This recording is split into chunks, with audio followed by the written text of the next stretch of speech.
Hello दोस्तों, तो ये कहानी है एक ऐसे लड़के की जो एक शॉर्ट स्लेव है और उसे सब बहुत परेशान किया करते थे। लेकिन ट्विस्ट तो तब आता है जब वो एक माउंटेन की केव में आ जाता है जहाँ एक अजीब सा स्टोन था। लेकिन ऐसा ही केव और स्टोन दूसरे वर्ल्ड में भी था। और तभी एक पर्सन उस केव में आ जाता है और उसके बाद ऐसा होता है कि जहाँ उन दोनों का लाइफ हमेशा के लिए चेंज हो जाता है। और हमें आगे पता चलेगा कि क्या होता है। तो कहानी की शुरुआत में हम देखते हैं कि बारिश हो रहा है और तभी दो लोग लिनियन को एक घर से धक्के मारकर बाहर निकाल देते हैं। और वो लोग लिनियन को कहता है कि तुम एक शॉर्ट स्लेव हो और तुम्हें इतना महंगा रूम चाहिए, तुम्हारी औकात नहीं है। और तुम्हारी हिम्मत कैसे हुई सीनियर सुपर क्रश रखने की, अपनी औकात तो देख लो।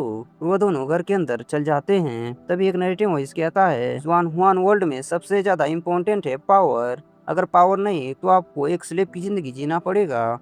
और लिन यून वहाँ से जाने लगता है और नारुतो इस कहता है इसका नाम लिन यून है जो एक शॉर्ट स्लेव है। और 3 इयर्स पहले ये ब्लू क्लाउड सेक्ट में ज्वाइन करने के लिए गया था, लेकिन इसके पास कोई टैलेंट नहीं है। ये कहकर ब्लू क्लाउड सेक्ट में इसे ज्वाइन नहीं किया गया। और लिन यून वहाँ से चलते हुए जंगल में आ जाता है, देखता है कि वहाँ एक केव है। और नरेटिव वॉइस कहता है लिन यून को मार्शल आर्ट के 3rd लेवल में ब्रेक थ्रू करने के लिए एलिक्सर चाहिए। और लिन यून केव के पास पहुंच जाता है, देखता है कि एक गहरी खाई है, इसलिए लिन यून कूद कर पार हो जाता है और केव के अंदर आ जाता है। और केव में देखता है कि एक स्टोन है। कहता है ये स्टोन तो काफी स्ट्रेंज लग रहा है। और लिन यून वहाँ बैठ जाता है और अपने ट्रेजर बैग से एक बुक निकालता है। कहता है मो सेक्ट के लोग आगे भी इसी तरह मिलकर काम कर रहे हैं, लेकिन जो सेक्ट के बैकबोन है वो आपस में ही लड़ रहे हैं। और मैं इस बुक की टेक्निक्स को समझ नहीं पा रहा हूँ, और क्या मुझे जिंदगी भर एक स्लेव बनकर ही रहना पड़ेगा। और वह स्टोन थंडर से चमक रहा है। और तभी मॉडल वर्ल्ड में दूसरे लिनियर को देखते हैं कि वह भी एक जंगल में है और बारिश हो रहा है। कहता है मौसम का कोई भरोसा नहीं है, अचानक इतनी तेज बारिश हो रहा है और मुझे कोई छुपने के लिए जगह चाहिए। तभी उसे एक केव दिख जाता है। कहता है अगर मुझे ये केव नहीं दिखाई देता तो अगर मेरे ऊपर थंडर गिर जाता तो मेरा क्या होता।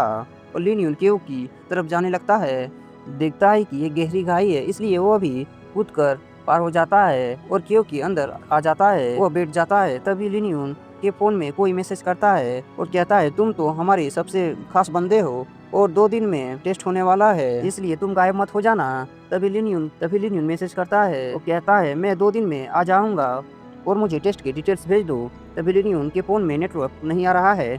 वह उठ जाता है लेकिन अभी भी नेटवर्क नहीं आ रहा है। और लिनियन कहता है इतनी तेज बारिश हो रहा है इसलिए नेटवर्क नहीं आ रहा है। और तभी लिनियन उस स्टोन को देखता है और स्टोन के पास जाने लगता है। और तभी उस स्टोन से थंडर निकलकर मॉडल वर्ल्ड के लिनियन के ऊपर गिर जाता है। और तभी दूसरे लिनियन के ऊपर भी थंडर गिरता है और उसके बाद मॉडल वर्ल्ड का लिनियन उस लिनियन के माइंड स्पेस में आ जाता है जहाँ उन दोनों के सोल हैं। और लिनियन मॉडल वर्ल्ड के लिनियन से कहता है मैं एक स्लेव की तरह जिया हूँ, लेकिन तुम मेरे बॉडी को लेकर इतना स्ट्रांग बनना कि कोई हमें स्लेव नहीं कह पाए। और दोनों सोल फ्यूज हो जाते हैं। और तभी लिनियन होश में आ जाता है, कहता है मेरा फोन कहाँ है और मेरे ऊपर तो थंडर गिरा था लेकिन। और तभी लिनियन का माइंड दर्द करने लगता है और लिनियन खड़ा हो जाता है, कहता है इस मेमोरी में तो जुआन हुआन कॉन्टिनेंट और ब्लू क्लाउड सेक्ट है और इसकी क्रश सू जियाओ है। लेकिन ये उससे कुछ नहीं कह पाता है था क्योंकि ये एक शॉर्ट स्लेव है। और लिनियन स्टोन को देखता है और उसके बाद लिनियन क्यों के बाहर आ जाता है, कहता है फुल मेमोरी याद नहीं आ रहा है। और तभी उसे याद आता है कि उसे स्वॉर्ड को वापस करना है, इसलिए लिनियन तेजी से दौड़ते हुए स्वॉर्ड वॉशिंग पवेलियन में आ जाता है। और वहाँ एक कोड मास्टर है, उस मास्टर से लिनियन कहता है कि मैं आ गया हूँ। तभी लिनियन देखता है कि वहाँ वो स्वॉर्ड है और लिनियन को स्वॉर्ड को उठा लेता है। और उठाते ही लिनियन का हाथ चलने लगता है क्योंकि वो स्वॉर्ड काफी कोल्ड हो गया है। और तभी लिनियन स्वॉर्ड को लेकर जाने लगता है और वो ओल्ड मास्टर लिनियन को देखकर कहता है कि ये काफी इंटरेस्टिंग है।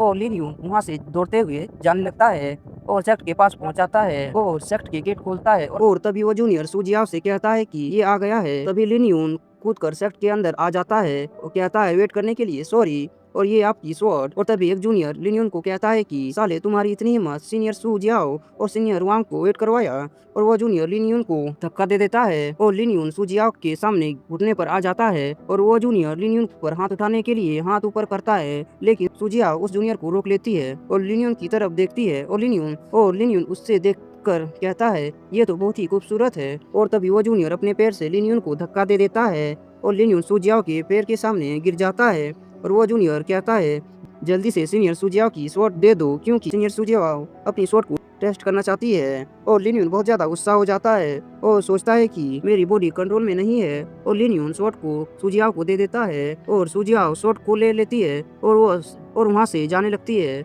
और लिन के सामने एक एलेक्सर की बोतल फेंक कर वहाँ से जाने लगती है। तभी सीनियर वांग लिन को कहता है कि तुम काफ़ी किस्मत वाले हो क्योंकि सीनियर सुजियाओ ने तुम्हें एलेक्सर दिया है, इसलिए सीनियर सुजियाओ का शुक्रिया करो। और तभी सीनियर वहाँ से जाने लगता है और लिन एलेक्सर की बोतल को उठा लेता है और तभी एक जूनियर पीछे से लिन को अपने किक से नीचे गिरा देता है और वो जूनियर हंसते हुए लिन के पास आकर अपने पैर लिन के ऊपर रख देता है।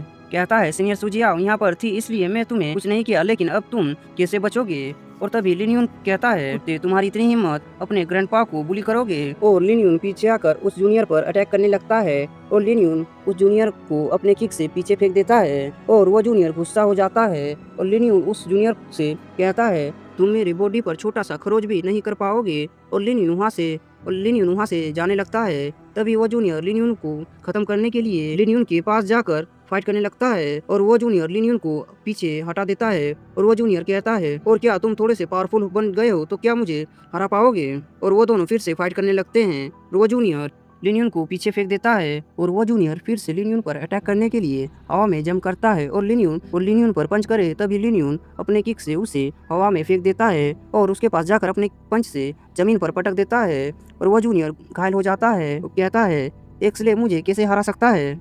और लिन नीचे आ जाता है और तभी वो जूनियर कहता है तो क्या तुम्हें अपने एनर्जी और ब्लड को कंट्रोल करना सीख लिया है और तुम बहुत ही ज़्यादा एरोगेंट बन रहे हो? और ये कहते ही वो जूनियर फिर से लिन से फाइट करने लगता है और वो जूनियर लिन को पंच मारता है और लिन पीछे हट जाता है। लिन बहुत ज़्यादा घायल हो जाता है और वो जूनियर भी बहुत बुरी तरह से घायल हो चुका है और कुछ जूनियर उसके पास आ जाते हैं और एक जूनियर कहता है मैं इसे अभी मारकर ढेर कर देता हूँ। तभी जूनियर जूपिंग कहता है ये तो एक शॉर्ट स्लेव है और इसे मैं 10 डेज की जिंदगी दे रहा हूँ और मुझे उसके पहले इमोर्टल सेट की दी गई मिशन को कंप्लीट करना पड़ेगा। और वहाँ से वो जूनियर्स जाने लगता है और अभी भी लिन जमीन पर पड़ा हुआ था और जमीन से उठकर कहता है फाइनली मैं अपनी एनर्जी को कंट्रोल कर पा रहा हूँ। लिन घायल हालत में वहाँ से जाने लगता है और सोड वॉशिंग पवेलियन में आ जाता है और कहता है कि जूपिन और सुजियाओ मार्शल आर्ट के 3rd लेवल में हैं और मुझे इसकी मेमोरी को इनहेरिट करना पड़ेगा।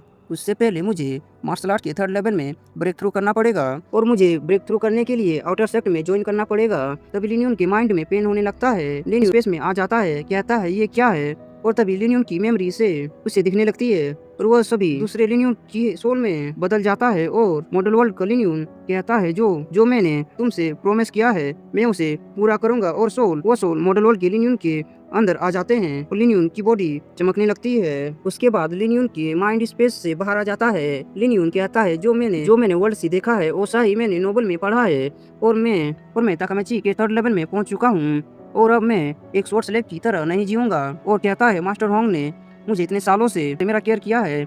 और अब लिन सोड वॉशिंग पवेलियन के अंदर आ जाता है तो देखता है कि ओल्ड मास्टर होंग सोड वॉशिंग कर रहे हैं और लिन मास्टर होंग को ग्रीट करता है। और तभी ओल्ड मास्टर होंग कहता है क्या तुम आउटर सेक्ट में ज्वाइन करने के लिए अपील करना चाहते हो और तुम्हें सुजियाओ ने अपील दिया है। और तभी लिन कहता है मास्टर होंग शुक्रिया इतने सालों से मेरा केयर करने के लिए। मास्टर होंग कहता है इसकी कोई जरूरत नहीं है और तुम एक रियल जीनियस हो, इसी तरह कल्टीवेट करोगे तो तुम बहुत ही पावरफुल बन जाओगे। और मेरे पास ऐसा कुछ नहीं है कि मैं तुम्हें और भी ज्यादा पावरफुल बना पाऊँ, लेकिन मैं तुम्हें छोटी सी हेल्प कर सकता हूँ। तभी लिन कहता है मास्टर होंग काइंडनेस के लिए शुक्रिया और मैं इस स्लेव की जिंदगी से आजाद होना चाहता हूँ और मैं मार्शल आर्ट के पीक में पहुंचना चाहता हूँ, लेकिन मेरे पास लिमिटेड रिसोर्सेस है। तभी मास्टर होंग कहता है एक शॉर्ट स्लेव से आउटर डिसेबल बनना काफी मुश्किल है, इसलिए मैं तुम्हें ये देना चाहता हूँ। तभी मास्टर होंग ने एक सीक्रेट जगह को खोलता है और उसमें एक पेंटिंग है। मास्टर होंग कहता है कि तुम बहुत ही लकी हो क्योंकि मैं तुम्हें ये पेंटिंग देना चाहता हूँ क्योंकि तुम बहुत मेहनत करते हो और मेरे भरोसेमंद हो।